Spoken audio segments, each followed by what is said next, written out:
Politics without the soap opera, with unfiltered constitutional conservative truth. The Conservative Review with Daniel Horowitz. And welcome back, fellow patriots, to a new and exciting week here at the Conservative Review podcast in our Northern Command Center. It is September 9th. We're getting very close to that 18th anniversary to 9/11. In this year of 2019, in this country of the Judicial Republic of North Korea. Yes, that is right. Our votes, our elections do not matter because we live in a judicial oligarchy. Today, I want to talk to you about how nothing will matter. Nothing indeed does matter until we answer the question we've been posing here for the last 3 years. Do we have three co-equal branches of government, or do we have one branch of government that laughs last? He who laughs last laughs best. If the courts get the final say in everything, don't we ostensibly have one branch of government, and not just the Supreme Court, but any district judge that anyone chooses? So just before I get on the air here, I wasn't even initially going to talk about this, but kind of a change in plans here.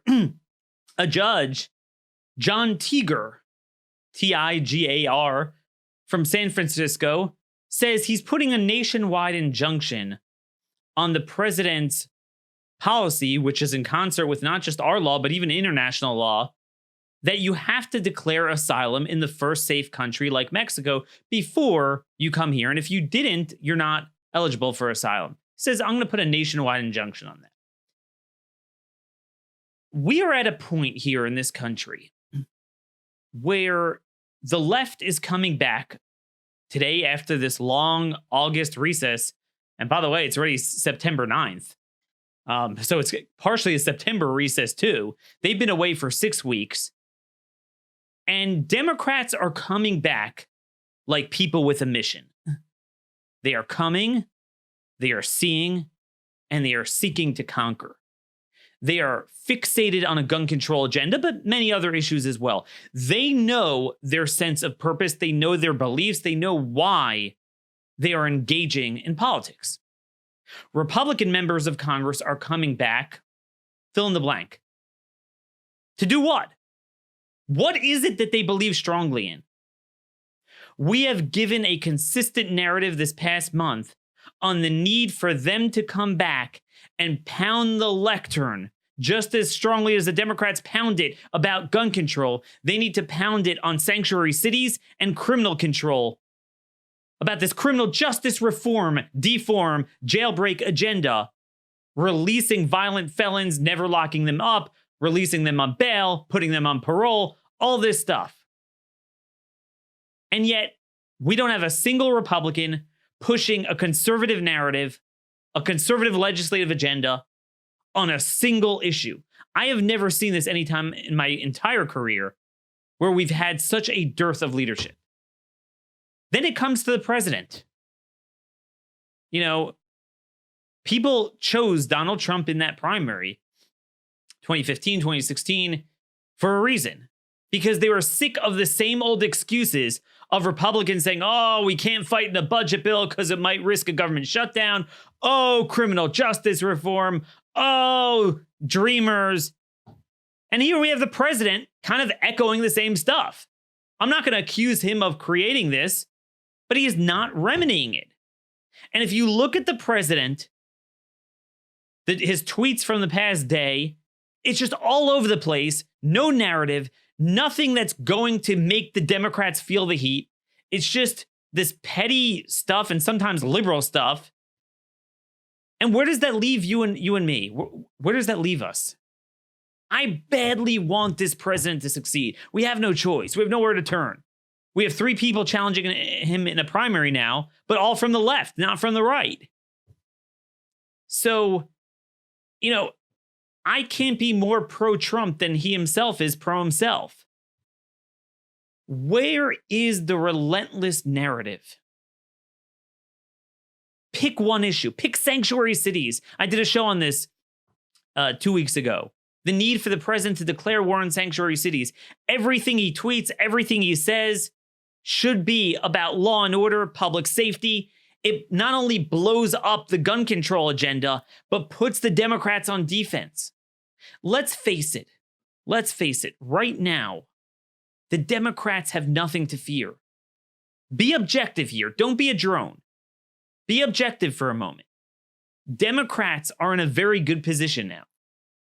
What winning narrative do Republicans have? Everything Democrats say gets pushed out now. Republicans have no competing narrative. You have even Texas Republicans like Lieutenant Governor Dan Patrick there promoting gun control. What is there for people to vote for Republicans? I mean, where's the competing narrative? Trump's talking about Alabama, the hurricane track the whole time. There's no consistency. There's nothing. Now, I'm not saying necessarily that come next year, once you have a specific Democrat candidate, and it's not just a generic no vote against Trump, that the Democrats will have an easy time, and my hope is they won't. But why leave that to chance? As it stands now, they are not doing good. That shift in the electoral map in the suburbs that took place last November, if anything, it's gotten worse. You know, we'll see what happens in the special election tomorrow in North Carolina's 9th district. But either way, I mean, that race shouldn't even be close. That's a Republican district. Where is the agenda? What is it Republicans feel strongly about? Let's say they had 3/4 majorities in both houses. What would they be doing now? We certainly have an agenda here. I don't know what their agenda is. And the president's not leading. And meanwhile, San Francisco judges are being allowed to govern this nation with stuff that could never pass the legislature in 50 years. They do overnight with the flick of a wrist. You know, one of the few things that this administration has successfully accomplished, and even then, it's not really an accomplishment, it's just reverting back to where it was before. We should have never had this invasion at the border. But the numbers are now down from the peak of 130,000 a month to about 50,000 a month. Still nowhere near the 15,000 a month that Trump achieved the first few months of his presidency, but it's headed down. Why is it headed down? Because he finally listened to us on some of these policies of turning them back at the border. Is he going to allow that success, which again is all relative anyway, to go in the garbage because of a district judge? I want to revisit the judge point in a minute. But let's set the table here. There is no issue that I believe is a better response to the Democrats' gun control agenda, and in general could put Democrats on defense and realign American politics, particularly with suburban voters, than relentlessly pushing a safety and security agenda against release of repeat felons and sanctuary cities. It is simply indefensible. We saw my home state of Maryland, thanks to the work we've done here, several others, Montgomery County, Maryland, they were put on defense and they had to put out a statement on all the child rapists released by the county. And they were like, this is an effort of conservative organizations and neo-Nazis to get together and, I don't know. They look pathetic. Because when you release other countries' child rapists and don't turn them over to ICE, there is nothing to say. You're caught red-handed. It's funny. We had the Baltimore County executive, Johnny Oleswecki, communist here in my home county. So we were the first to report, now others are finally reporting it, that there were 7 MS-13 dudes that were responsible for a recent murder here, and how in a county that we thought we didn't have this, we now have MS-13 activity. And this guy, I mean, what is he supposed to say? He's a pro-sanctuary, pro-open borders guy. So he said, we don't have MS-13 here. Oh. So it reminded me of our son, Zach, our youngest. He's 4 years old. And, he's been trained, obviously, during the day for a while, but he's still at night having trouble. And recently, we just tried to give it extra push and have him wear underwear. And every other night, it's been a disaster. And then he wakes us up in the middle of the night and oh gosh, forget it. Your day is over. And the worst is when he does it right before you're about to wake up, but maybe you still have another half an hour. So we get that dreaded knock on the door Saturday morning, 5:45 in the morning. And I'm like, oh no, not again. He did it. And the first thing out of his mouth is, "Mommy, I didn't wet the bed. The bed was already wet." And I was half asleep. And the first thing I thought of was the Baltimore County executive just saying, we don't have MS-13 here, right when we had a MS-13 murder. The point is, these guys are caught red-handed. They could not win with a sustained, disciplined, focused attack from the president to focus on public safety, to demand that Congress act, to demand that the public call their members of Congress. Stay on that. Stay off the petty politics. But instead, what has it been? President, 12 hours ago, tweets, I couldn't believe this. When all of the people pushing so hard for criminal justice reform were unable to come even close to getting it done. Okay, this is him endorsing jailbreak. Okay, so they couldn't get it done. They came to me as a group and asked for my help.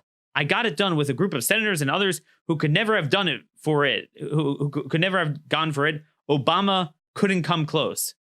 A man named Van Jones and many others were profusely grateful. I signed it into law. No one else did.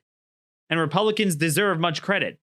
But now that it passed, people that had virtually nothing to do with it taking praise. And he praises a boring musician, talking about the importance of passage of criminal justice reform. They only talk about the minor players. They don't give me credit. Now, I usually throw my papers. I'm not going to throw my phone. But so rather than coming back to this legislative session, the president saying, you guys did what? You release gun felons while having the nerve to talk about stripping Americans of their gun rights? Instead, he's like, I'm more pro letting out gun felons and violent felons and drug traffickers than Obama was. I got it done, and you don't give me credit. First of all, that is so vintage establishment Republican. I mean, that's what I'm saying. It's not that there's anything new about Trump. We're caught with people that either worship Trump on our side or people that are like, oh, Trump's destroying conservatism. And they're all missing the point. Conservatism was already destroyed by the establishment. It's just that Trump, because we don't have a movement that keeps him focused, he is losing that opportunity to fix it. Instead, he's just becoming like it always was. Moving to the left, and then in the hopes that the left will then accept you, and then he complains that they're not giving him enough credit for being more pro-jailbreak than Obama was. So we've been speaking for a full month about the need for the president to pin the tail of blame on gun violence on the left. Instead, he endorses that very policy. It's unbelievable. Unbelievable. And then he just goes on to other distractions. Continuing with the Comey stuff. Where is this? I'm not seeing anything that's helpful. Talks about Mark Sanford a little bit. Then look at this. House Republicans should allow chairs of committees to remain for longer than 6 years. It forces great people and real leaders to leave after serving. The Dems have unlimited terms. While that has its own problems, it is a better way to go. Fewer people then will leave. So implicitly, he's complaining that too many Republicans are vacating seats and retiring. And he's blaming that on the fact that Republicans in '94 adopted term limits for committee chairs. Now, never mind the fact that most of them that are retiring actually aren't committee chairs. It's only like one or two of them, but let's not let details matter. Really? So he's now pushing a liberal policy? Dude, what he should be saying is the opposite. Committee chairs have term limits for chairmanships. We need term limits across the board for the terms that they serve in Congress. I'm term limited. This is what he should say. I'm term limited. I serve 2 years. members of Congress, it's time we end high capacity magazine politicians. You don't need more than 3 terms to kill a country. You know, remember when Chris Cuomo said you don't need more than 10 rounds to kill a deer? Well, you don't need more than 3 terms in Congress to destroy our country. It's an 80-20 issue. Slam them with it. Demand action on it. Instead, he's like, no, we need less term limits. What, so we could have more of these rhinos? There's no good guy retiring. They're all a bunch of leftists. Every one of them. Rhinos who helped paint Texas blue. I mean, that's the thing. This guy's like Bush. I'm sorry, like, it's same old. Everyone's like, okay, he's not conservative, but he's populist. This is not populist. This is pure establishment stuff. Then he's like, I have a 95% approval rating among Republicans. Show me the poll. The most polls have it 81, 84, or something like that. I don't know what he's talking about, and I don't know what he is trying to convey with that. Let's see what else we got here. Then he talks about just random stuff. I mean, scroll through it. It's just random stuff. Where is the relentless narrative? I will keep the American people safe. I want to tell you, I want to show you what it means to be a voice, what we need from a president now, and particularly on these issues. On jailbreak, for example.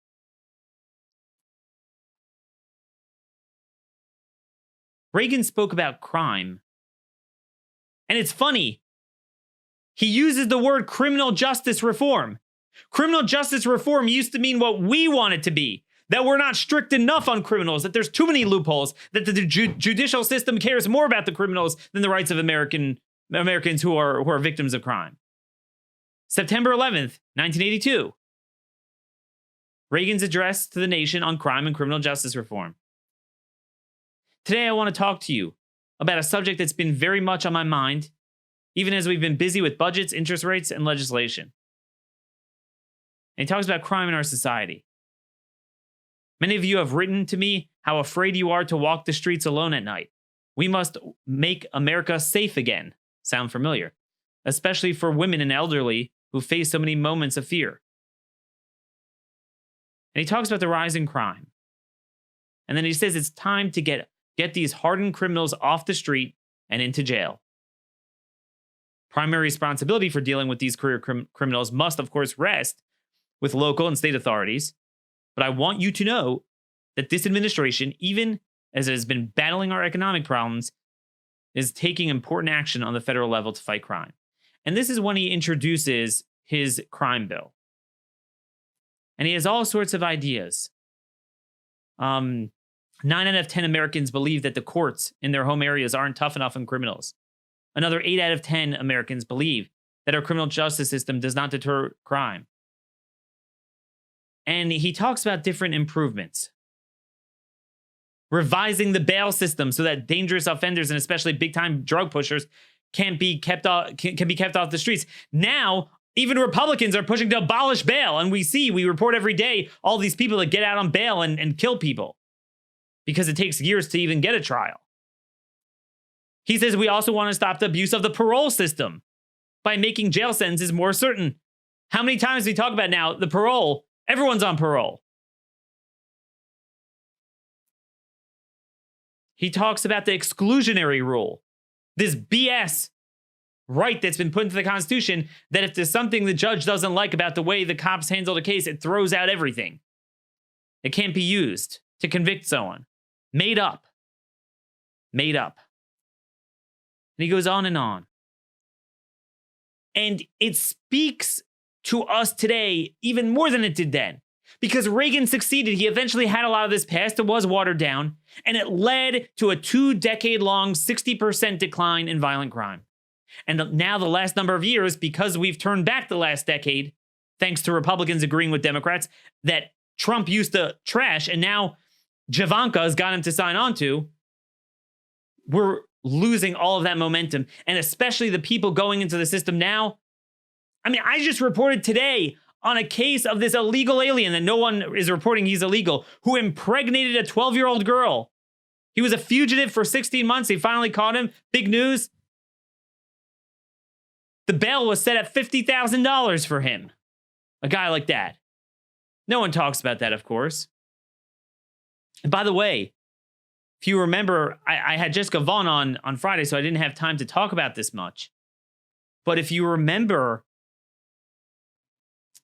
we reported on this female black corrections officer, and I only talk about the race because Trump has largely been bought into this because he thinks he can get the black vote. She was gunned down by a repeat offender who was arrested for theft and burglary and battery and gun violations and drug violations. Barely ever served a day in jail, including when he violated his parole. And he killed her. That is the gun violence in America, all because of the policies of the left that Trump himself is now promoting rather than hanging around the necks of these very people. I mean, I can't help him if he's going to violate his campaign agenda in the most grotesque manner.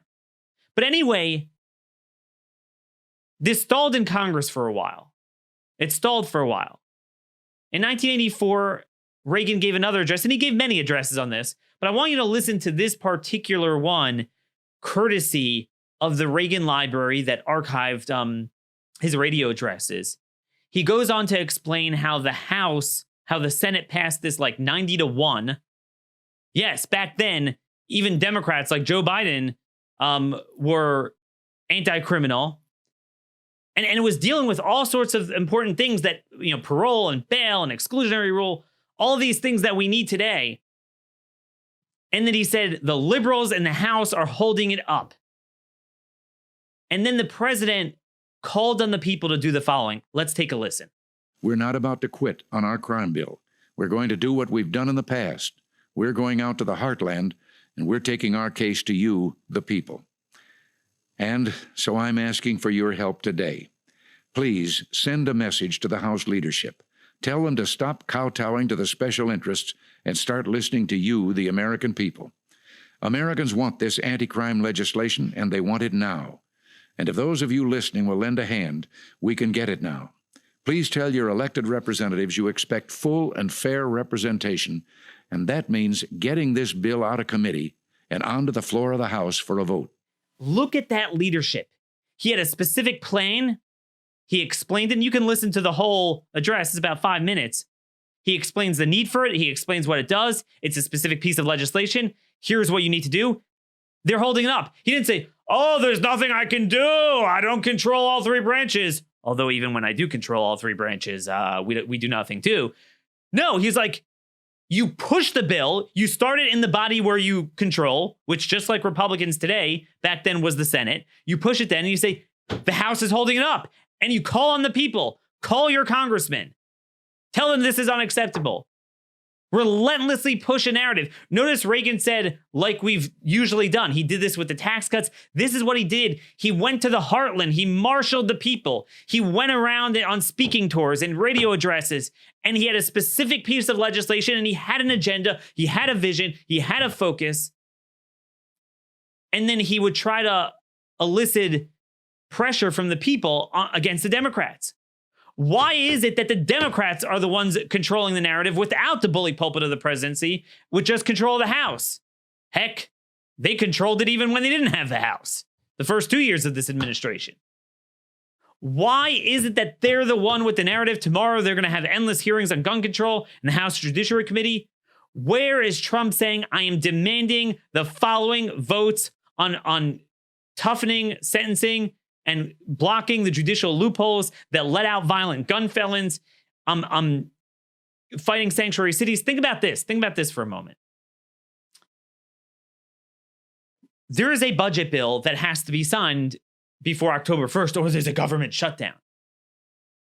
Why doesn't Trump pick a fight and say, wait a minute, I gave you your spending levels. Remember, they capitulated on that. One thing you're not going to spend money on is neo-Confederate sanctuary cities. We cannot have anarchy in this country, violation of federal law, where they are harboring fugitive criminals, the worst sex offenders. How when ICE puts a detainer, pursuant to law, on murderers and child rapists, and they let them go. This has to stop. It is indefensible. There's no way the Democrats could win a fight like that.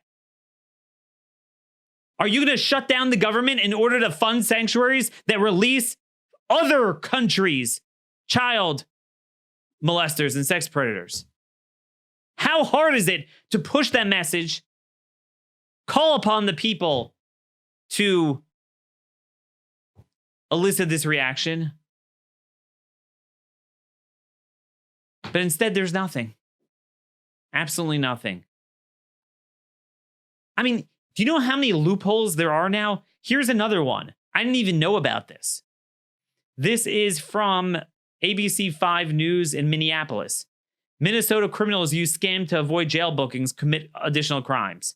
Ramsey County Sheriff Bob Fletcher told 5 Eyewitness News criminals are now using a tactic that started on the West and East Coast to avoid sitting in jail and then end up back on the streets committing more crimes.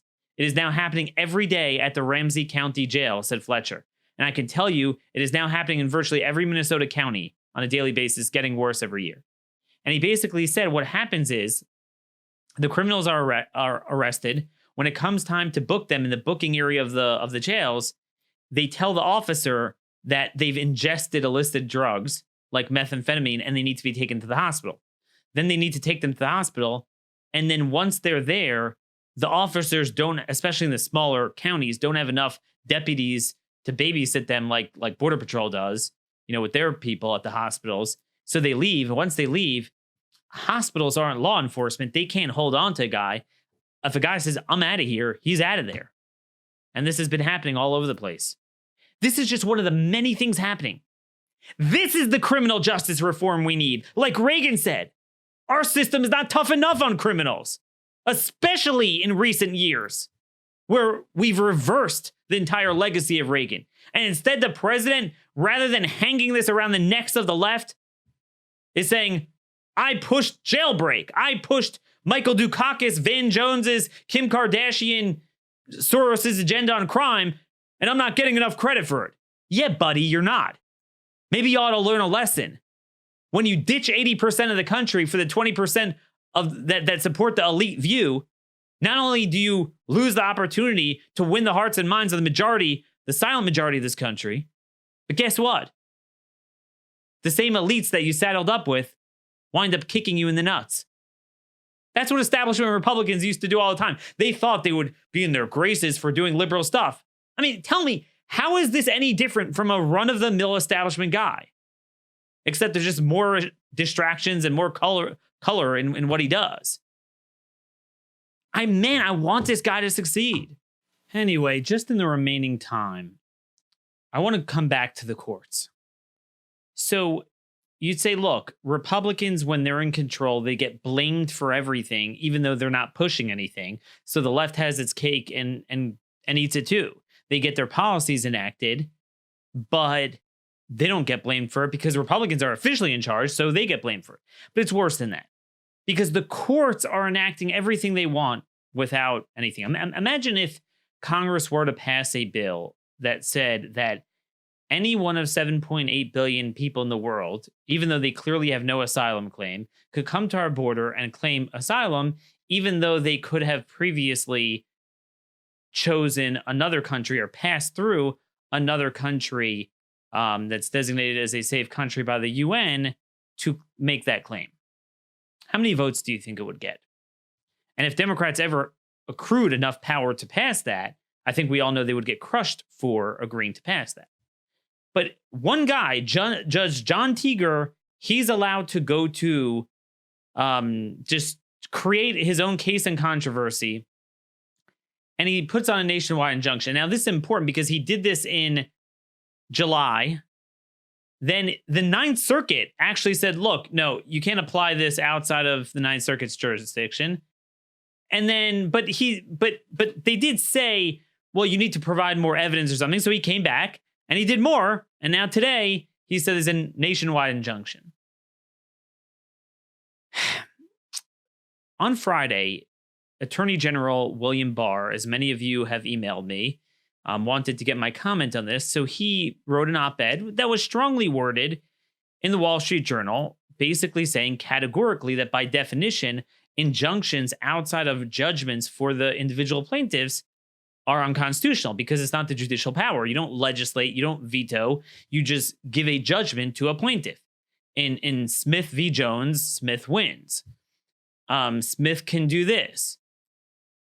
So the notion that you could put an injunction on something outside of the plaintiffs, by definition, is just unconstitutional. And it was well written. He gave both the legal and political case for his position. The problem, as always, is the punchline. And I'm going to have an article out today explaining this. The punchline should be, so therefore it's illegal, and therefore I, as the Attorney General, Chief Law Enforcement Officer of the government, must go with the law and the Constitution, not with lower court's judicial usurpation.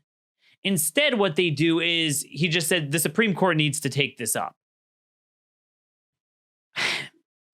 If we are at the point where any district judge could do anything they want, and the executive branch will still give it the effect of law, we've lost our republic anyway. And practically, it's not going to help, as we've explained so often, to beg the Supreme Court, because once you agree that temporarily lower courts have the final say until the Supreme Court comes in, and even when the Supreme Court comes in, it's only the final say when it rules for the left, but when it rules for the right, the left could just come back with a new case and the lower courts will keep doing it. It doesn't matter. At some point, you have to stop this business of, oh, my only recourse is to appeal. You, as the chief law enforcement officer of the stronger executive branch of government that holds the keys to enforcement, you must enforce the law. I want you guys, once again, to take a look at this chart I made between the green and the red. The green depicts the system of government we did adopt. The Constitution stands above the three branches of the federal government and the 50 states, and each one has their respective powers to check and balance each other. That is the system we adopted. But that's the system that's ignored. The system that is prevailing now, that Republicans, including even William Barr, agree to fundamentally, is the red system. That's the system where the courts, and now even a lower court, not just the Supreme Court, stand on top of the system. He who laughs last laughs best. This is the big lie. Everyone's like, Daniel, you don't believe in separation of powers? I'm like, no, you don't believe in separation of powers. Why is it that the courts always have the final say? That's not separation of powers. That's North Korea. It's like saying, Kim Jong-un, we need separation of powers. You can't question his edicts. For the same reason why a court has the right for a legitimate case and controversy to go and put aside what the other branches of government are doing and say, look, for my powers, for my purposes, I'm going to interpret the Constitution. How much more so the other branches have that power and indeed obligation to do so. It goes in a circle. And ultimately, you have a fight and you have elections and, you know, they write opinions. I mean, I say this all the time. When Hamilton addressed this in Federalist 78, he said, what happens if courts usurp their power? They rely upon the executive branch to enforce it. So obviously, they won't enforce usurpations. That was the understanding. Let me put it to you this way. If you ask James Madison in 1789, who is more powerful, the Attorney General or a Supreme Court Justice, he would have looked at you like you're insane just for asking the question. How much more so if you would have asked him who's more powerful, a district judge or the Attorney General? Everyone understood that the Attorney General, and by extension, certainly the president, is much more powerful. See, everyone's acting as if the courts have this lever to press, like injunction, like something is activated and like things in the stars and the sky just start happening. Like, well, you shouldn't have done that. How dare you do that? Let's appeal to the Supreme Court. Nothing happens. A judge has no power. A judge adjudicates individual cases. But if a judge wants to make a case out of something that's not a case, that's fundamentally a political question, not a Smith v. Jones question, Like Abraham Lincoln said in his inauguration address on March 4th, 1861. The notion that the policy of the government upon vital questions affecting the whole people is to be irrevocably fixed by decisions of the Supreme Court the instant they are made in ordinary litigation between parties and personal actions. If that's true, we have no country, because you don't have separation of powers. Let me ask you the next hypothetical question. Let's say you would have a judge with officially no case. He turns on the lights in his empty courtroom, dons his black robe, ascends the bench. No, nobody's there. There's no plaintiff. There's no defendant. There's no court case. And he gavels down, such and such law or such and such policy is enjoined. Let me ask you a question. You're the Attorney General of the United States. Are you like, that was very naughty, I'm going to appeal to the Supreme Court? Or you just say like, dude, you have as much power to enjoin it, even when there is a legitimate case before you, certainly when there isn't, as I do. I mean, what if I were to go and say, Trump must meet with me on my policy recommendations every Sunday for brunch, and if he doesn't do it, I'm taking it to court? Is that a legitimate case and controversy? Well, it's Horowitz v. Trump. If a court were to indulge that, that would be just as illegitimate as officially no one petitioning a court for anything and the judge just doing it on his own. But what I'm telling you is, even with a legitimate case and controversy, this is what William Barr is missing. It's not just that they don't have the ability to do it outside of their case, but even in the case where they're wielding legitimate power, they have no police force. Who enforces those opinions? It's the executive branch. It's the Justice Department. It's the Attorney General. That's not a bug. That's a feature.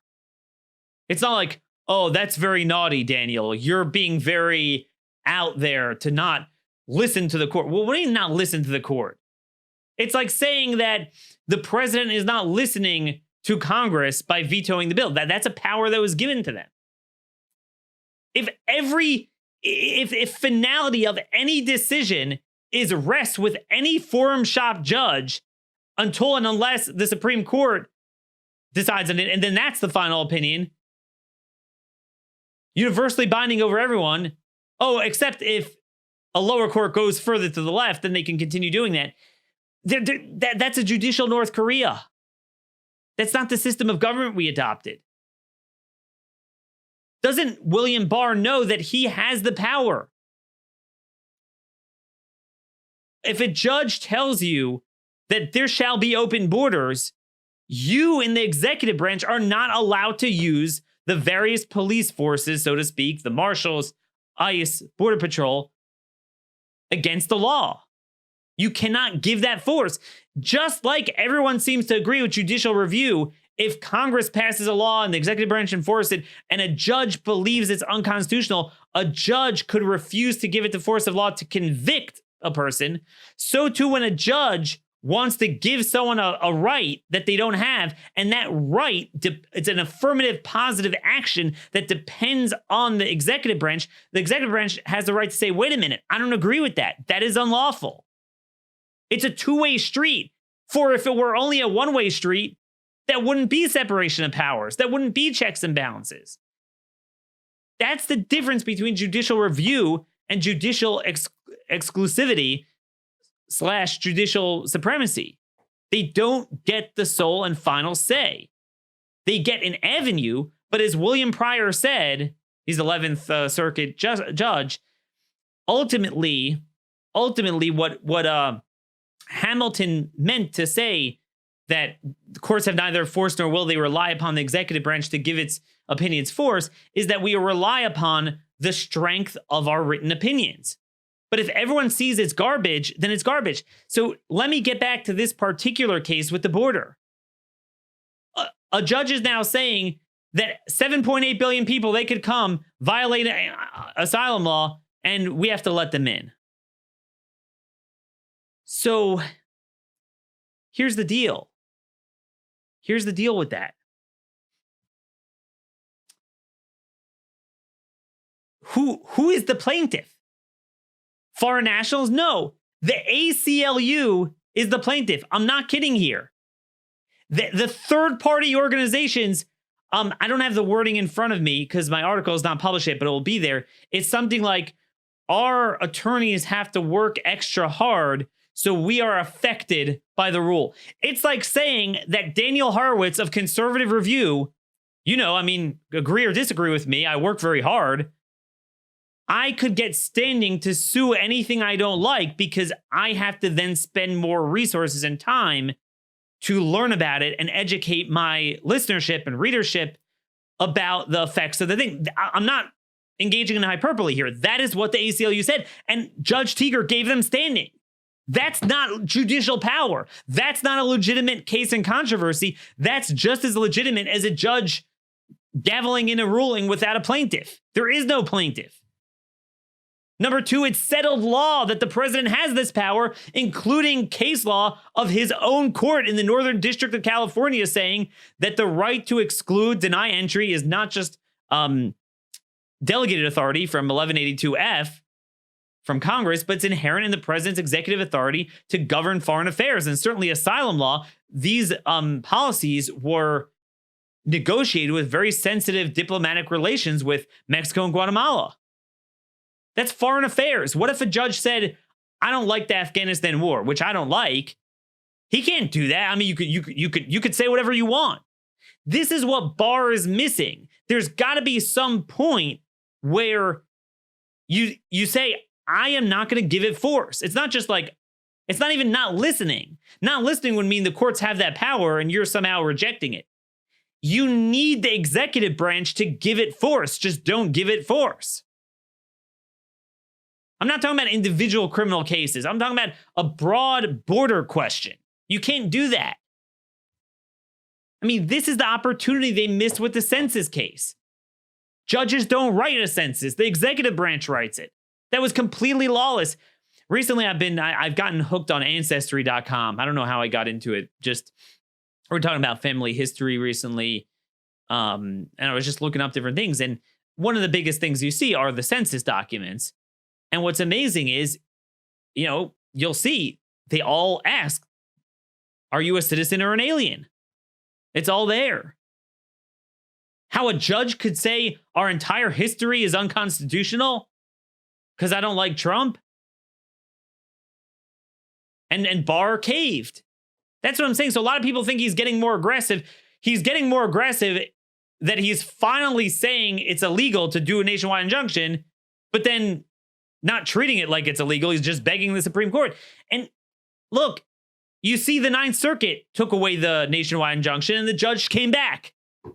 It doesn't work. It's this false notion that these guys think that we have a conservative Supreme Court that's going to take care of us. And it's not. At best, it's going to be a chicken. It's going to be a mushy opinion.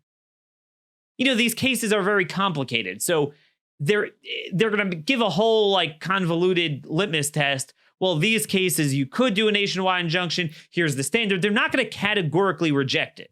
I can guarantee you that. All that's going to do is allow the lower court judge to say, well, look, but this is a legitimate case. Teager said that. He said, while it's an exception to the rule, it's funny. They always say nationwide injunction should only be the exception, but everything they want to do is the exception. They're going to keep doing that because no one calls them out. No one files impeachment against them. No one even gives the inkling that they don't have this power. So they're going to keep doing it. It's time for Republicans to wake up and smell the judicial tyranny. The problem is not in we need better judges. It's that we're according them power they don't have. Ted Cruz, I'm going to put up here on the screen a tweet from Cruz where he complains about, oh, the Democrats are threatening to pack the courts, and he signed on to this letter that Senate Republicans sent to the Supreme Court. Don't worry, we have your back. They have it exactly wrong. I disagree with them. The Democrats are doing a lot of bad things, but they're not wrong. The Senate has the power to change the number of justices. Republicans are acting like somehow the Supreme Court is sacred. How dare you touch them? They should embrace the Democrats' willingness to tamper with the court. Because guess what? They're not wrong. The Constitution just says that there should be something called a Supreme Court sitting behind some sort of table, doesn't even say table, adjudicating 4 types of esoteric cases that's listed in Article 3, Section 2, and everything else is appellate jurisdiction that Congress may or may not want to give to them. Congress controls their jurisdiction. Congress controls the number of judges. Congress in 1803 abolished an entire session of the Supreme Court. I would use it to say, hey, Democrats, you're right. The Supreme Court's not God. You could tamper with the number of justices, and that's why the opinions of certainly a lower court justice are not God, and the other branches have the right, indeed the obligation, when it's an opinion that, as Lincoln said, upon vital questions affecting the whole people, they don't have the sole say over that. It's very simple. Instead, they're raising the specter of judicial supremacy even more because they erroneously think that somehow we have a Supreme Court that's conservative. It's not. The lower courts are screwing us every day. And the Supreme Court last term, it was a bloody term. It was a bloodbath. We got killed on a number of criminal cases, the census case, even cases where lower courts were good. They took the appeal and went the other way. Why won't anyone address the core of the issue? It's not nationwide injunctions. It's not even district judges per se. It's not the number of judges. It's not the type of people on them. It's that all of the politicians are erroneously according the courts the sole and final say over vital questions affecting the whole people. And that's just not true. Nothing matters until this is addressed. Sanctuary cities, the border, crime, judicial tyranny. Where is the sense of purpose and focus from the Trump administration, from congressional Republicans, from conservative media? We're going to have to provide that leadership.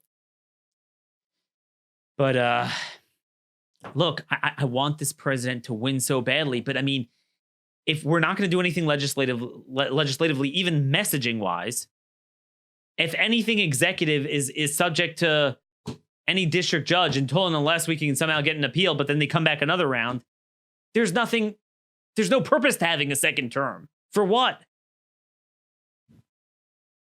Let's fight this. It's not, oh, Daniel, do you want the Democrats to win? No, I would rather good Republicans win and actually fight for what they say they believe in. Let's pressure them. That's what Reagan did. Don't allow this president to drift. I'm just telling you, no good will come out of that. It's not good for him. It's not good for the country. Anyway, send me your comments, concerns, questions. If you disagree with me, dhorowitz@blazemedia.com. Tweet me at @rmconservative. But make sure you subscribe to our videos at the Conservative Review YouTube page. Till tomorrow, thank you all, and God bless.